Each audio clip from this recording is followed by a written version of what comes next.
Chapter 3. Consider the Lilies. Harold arrived at Avondale College in time for the commencement of the 1899 academic year on February 1. He joined 149 other students, including a number from New Zealand. The college was undergoing rapid development with College Hall nearing completion.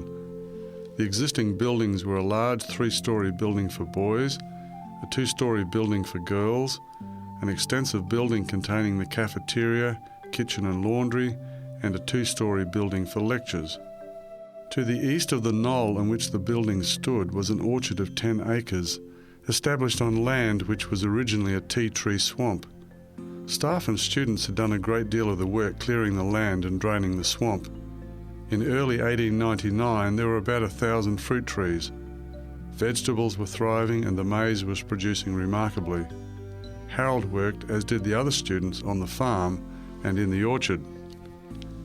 The land had been considered worthless, but the food production was already vindicating the choice of the site.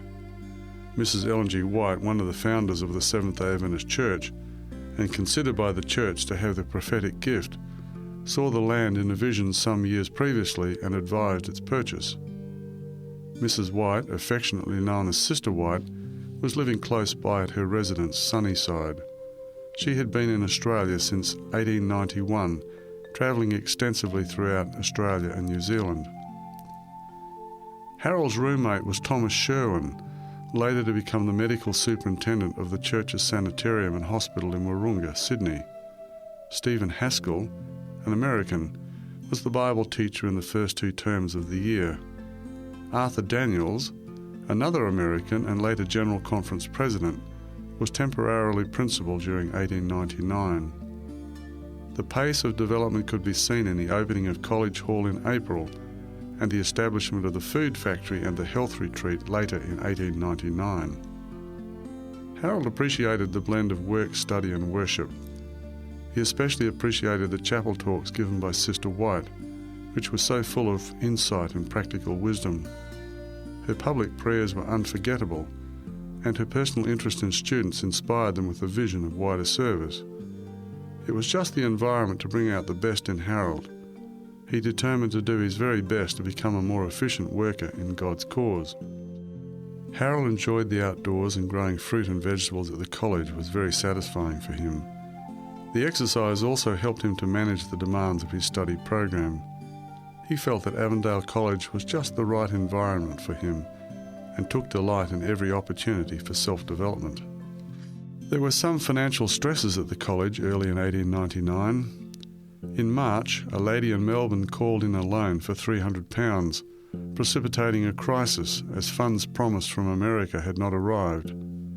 These funds were to pay construction workers. Arthur Daniels was among those who blamed themselves for going ahead without the money in their possession. Daniels prayed earnestly and received the powerful impression that God was going to resolve the crisis. He met with the college committee and was authorised to travel to Sydney, Melbourne and Adelaide to secure the needed funds. Daniels arrived in Melbourne on Tuesday, April 4, and met with the lady who wanted her money by Thursday that week. He could not convince her to renew the loan for another year. Daniels went to bed that night greatly troubled. On Wednesday morning, while praying, Daniels was reminded of the assurance he had received from the Lord in Currumbong. He did something that he had never done before. He put his finger on the margin of his Bible and opened it. The first words he read were these: "Thy God whom thou servest continually, he will deliver thee." Daniel 6:16. Daniels wrote in the margin of his Bible, "Salisbury's Room, 7:20 a.m., the 5th of the 4th, 99. That evening at 5 o'clock he wrote, "Fulfilled, 5 p.m, 5th of the 4th, 99. That morning, Daniels went to the publishing house to see what would happen. By noon he was still waiting. After lunch, Daniels called Brother Salisbury, the manager, and Brother Forkhead, the treasurer, together. They went into the country to see a man who had previously offered the publishing house a loan, but found he had invested the money elsewhere. It was 4 o'clock when they returned. Forkhead suggested that they try to get a loan from the bank with which the publishing house did business. As the bank was now closed, they decided to see the banker at his home. Daniels and Forkhead started down the street, and as they passed the bank, they noticed that the door was open enough to allow a person to enter. The two men slipped inside and found the banker and his assistant with the contents of the vault spread out on the counters. The bank inspector from London was expected the next day, and they were checking their cash holdings. Daniels recorded what happened next. "Forkhead," the banker exclaimed in startled surprise. "How did you get into this bank?" "We walked in," he replied. "Yes, I know, but how did you get the door open?" queried the trembling banker. "I shut, bolted, locked and chained that door myself. How did you get it open?" "We did not touch it, it was open," was all that they could say. Pale and almost in a state of shock, the banker hurriedly relocked the door. Returning, he asked, "What is it that you want?" "We want to see you in your private office. We want £300 to meet an obligation in the morning." "What security can you give?" the banker asked. "Only our word tonight," they replied, "but we will give you something more later." Daniels and Forkhead were convinced an angel opened the bank door.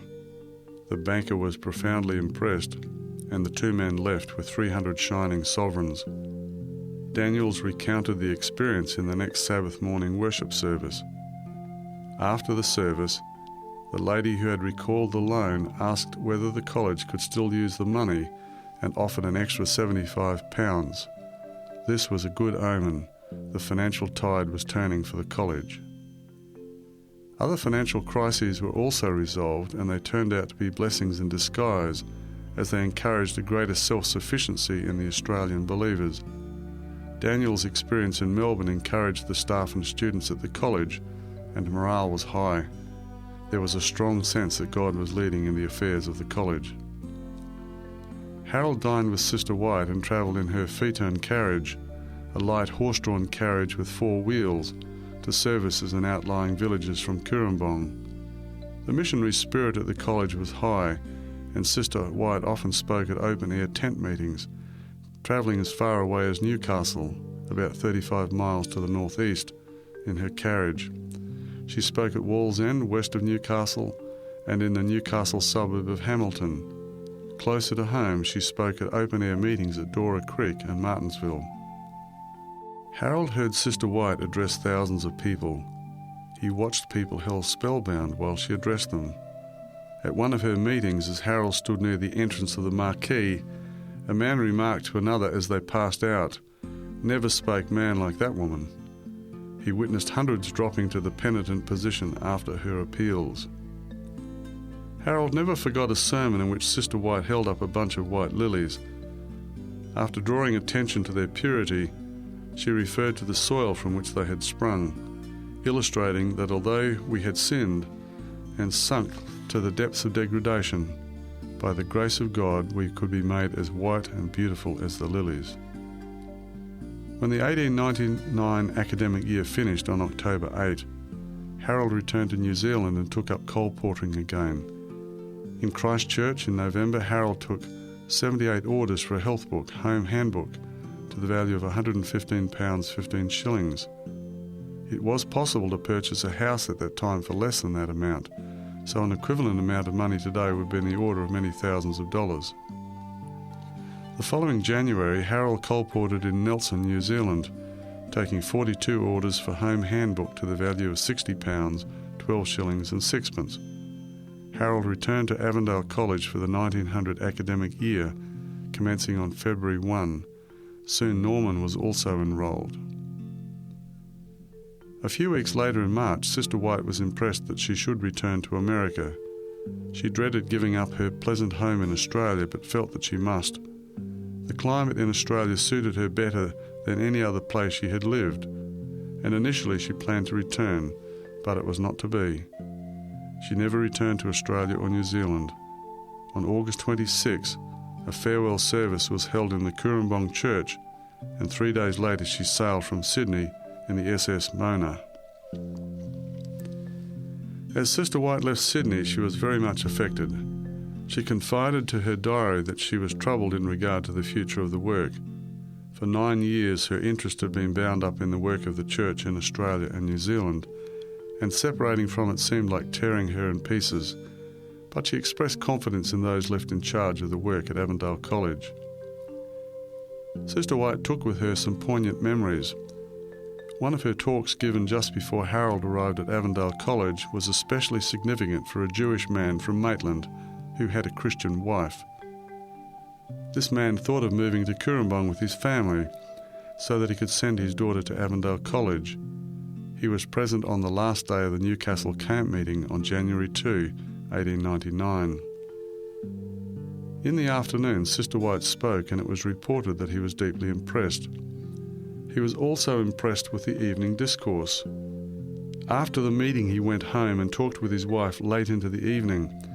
He said, "I must acknowledge that this people have the truth." He felt deeply.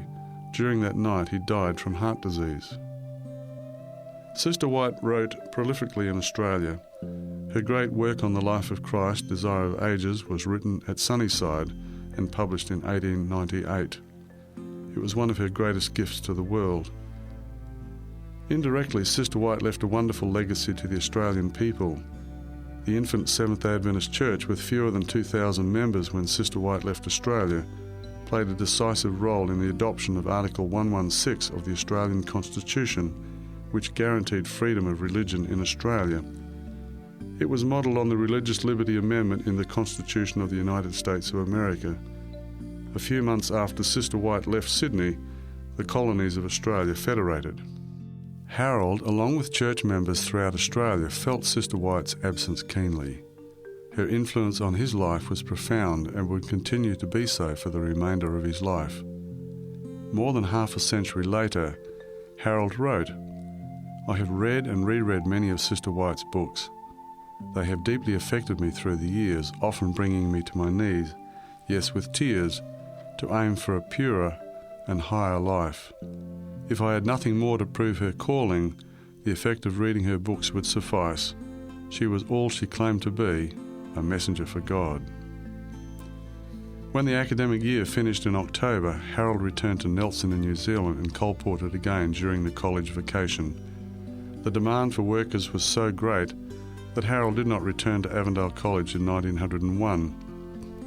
After remaining in Nelson till March 1901, Harold made his way to the Otago district, where he worked in Christchurch and Ashburton, taking 40 orders on his first day in Ashburton. Meanwhile, Laura enrolled at Avondale College for the 1901 academic year. Harold was now 23 and ready for new challenges.